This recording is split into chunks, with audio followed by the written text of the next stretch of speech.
Pak Jokowi waktu itu tahun berapa ya Pak Jokowi ketika wali kota Solo itu Pak? 9 tahun yang lalu ya. Berarti 2003, 2004 Pak Jokowi menjadi wali kota. Apa yang terjadi? Upacara saja beliau tidak tahu. Upacara betul-betul baru. Assalamualaikum warahmatullahi wabarakatuh. Pertama, saya atas nama Universitas Paramadina ingin sampaikan sekali lagi terima kasih atas kehadiran Pak Jokowi di kampus tercinta kita. Sebuah kehormatan tersendiri bagi kita untuk diskusi sama-sama masalah yang sangat dekat di Jakarta. Saya tidak pakai proyektor Pak Jokowi, jadi saya sambil duduk di sini ya, menyampaikan beberapa hal, mengisi barangkali bagaimana melanjutkannya. Kalau tadi sudah Pak Jokowi sampaikan tadi agak panjang komprehensif betapa terobosan itu sudah dilakukan. Reformasi birokrasi yang tadi disampaikan, sering kita bicara tentang standar baru, pendekatan baru, prosedur baru, tapi ujungnya apa sih? Ujungnya adalah perilaku.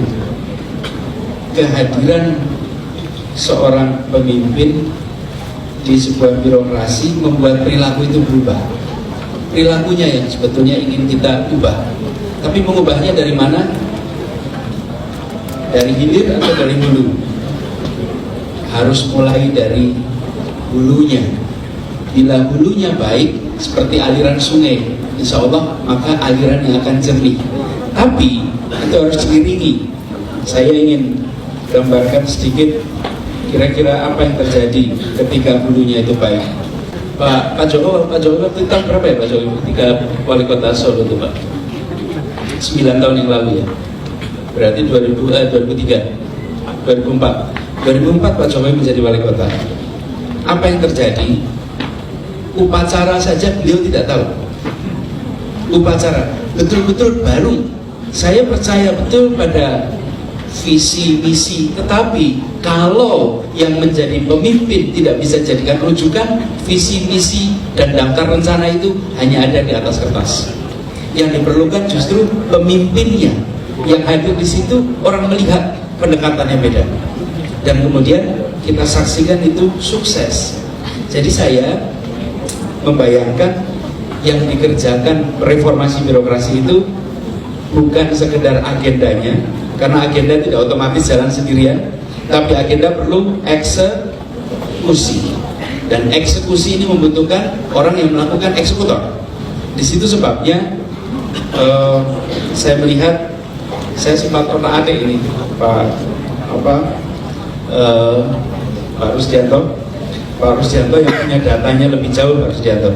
Tapi saya membayangkan kalau Indonesia mau lebih baik, barangkali yang dibutuhkan bukan 1-2 orang jadi pemimpin di puncak, karena 1-2 orang pemimpin di puncak ini benar membawa suasana baru. Tapi yang dibutuhkan, barangkali saya coba hitung-hitung Pak, kira-kira dibutuhkan 1.743 orang baik Pak. Ya, kenapa? Ada 546 pemerintah daerah, ada 157 kementerian atau lembaga setingkat kementerian atau lembaga pemerintah non kementerian, dan lembaga-lembaga non struktural. Ini jumlahnya saya coba cek 157. Ada 140 BUMN, ada lebih dari 490 perusahaan go public, ada 120 bank umum yang sifatnya publik-publik ini yang saya daftar. Kalau di tempat-tempat yang sifatnya publik ini ada pemimpin yang baik, bisa dibayangkan efeknya untuk Indonesia seperti apa? Akan luar biasa.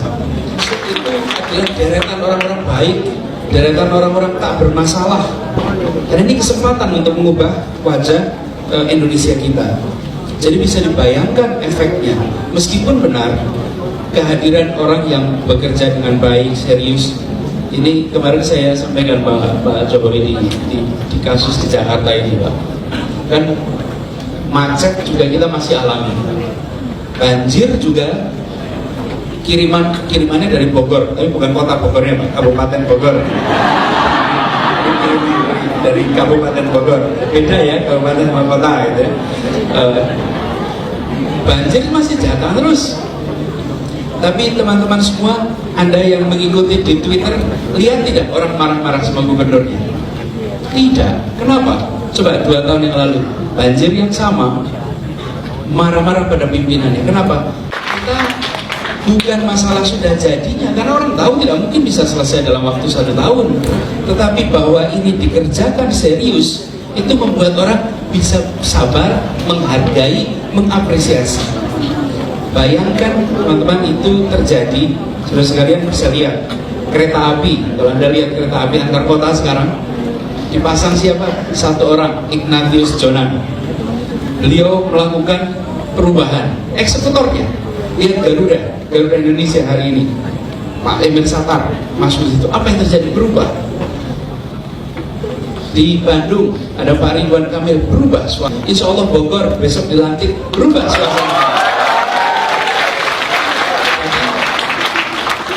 Jadi Pak Bima ini memang unik, sudah menang 5 bulan yang lalu, tapi harus menunggu 7 bulan baru dilantik. Jadi ini namanya wali kota in waiting. Sebentar lagi jadi wali kota resmi. Nah, ini teman-teman sekalian, perhatikan di sini, reformnya tidak bisa jalan otomatis tanpa eksekutor. Karena itu saya kalau boleh menghimbau, tolong orang-orang yang merasa tidak bermasalah, orang-orang yang bisa mendorong perubahan, jangan hanya menjadi pembayar pajak yang baik. Tolong pada bersedia untuk menjadi pengelola uang pajak yang baik. Karena tanpa pengelola uang pajak yang baik, ini semua tidak akan bisa menjadi kenyataan. Jadi saya malah merasa yang sudah dikerjakan sekarang adalah menyusun agendanya. Saya rasa Menpan ini lengkap nih agendanya, tapi tidak akan bisa jalan jika tidak muncul orang-orang yang mau turun tangan langsung terlibat. Ya, dan turun tangan ini benar-benar artinya sebenarnya, karena kita sering menyebut mengasumsikan turun tangan 1 orang, bukan. Turun tangan ini kita pilih untuk tidak hanya urut angan. Di kampus ini kan kita urut angan terus, harusnya begini, harus begitu, diskusi di mana-mana harus begitu. Terus siapa yang mengerjakan? Siapa yang akan melakukan? Karena itu saya malah merasa ini kesempatan, jangan diam, tapi pilih untuk mendorong terlibat. Jadi kuncinya saya rasa pada orang. Jadi pekerjaan yang dikerjakan oleh Pemda, oleh kementerian, oleh lembaga-lembaga tinggi itu bisa disubkonkan, ya. Disubkontrakan bisa, membangun bisa, disubkontrakan bisa, bahkan masalah manajemen administrasi keuangan pun bisa disubkontrakan. Kalau mau semuanya bisa disubkontrakan, tapi ada satu hal yang tidak pernah bisa disubkontrakan. Apa itu? Kepemimpinan.